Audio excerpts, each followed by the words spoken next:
Sempat hilang bak di telan bumi, kini Kades Kohot Arsin bin Arsin muncul ke publik.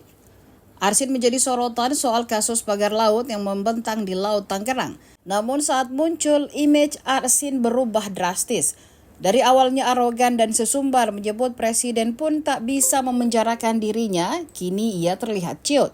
Saat jumpa pers, Kades Kohot yang didampingi tim kuasa hukumnya di rumahnya di Jalan Kali Baru, Desa Kohot, Kabupaten Tangerang, pada Jumat 14 Februari 2025 sore, ia terlihat lesu. Dengan peci hitam dipadukan dengan baju putih dan sarung, ia meminta maaf kepada warga Kohot dan masyarakat Indonesia karena kegaduhan kasus pagar laut. Yang menjadi perhatian di sela-sela jumpa pers, Arsin kerap kali minum air putih untuk meredakan rasa gatal di tenggorokannya. Bahkan saat tanya jawab dengan wartawan, Arsin minum obat batuk yang dikemas dalam botol plastik. Pasalnya, Arsin terlihat batuk-batuk selama konferensi pers berjalan. Arsin tampak meminum obat itu setelah ditanya media perihal dirinya yang diduga menjadi kambing hitam dari kasus pagar laut Tangerang.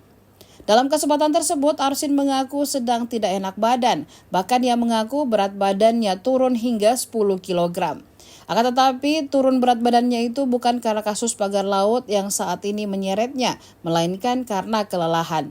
Adapun sebelumnya, Arsin sempat sesumbar tak ada yang bisa memenjarakannya. Hal itu disampaikan saat Kades Kohot bertemu dengan kuasa hukum para warga Kohot yang menjadi korban.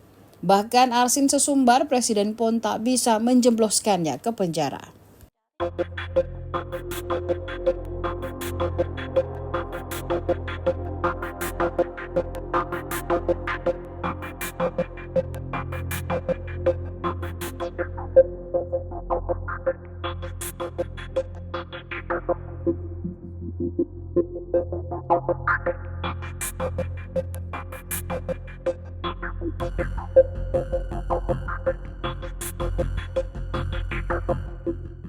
Download Tribun X sekarang, menghadirkan lokal menjadi Indonesia.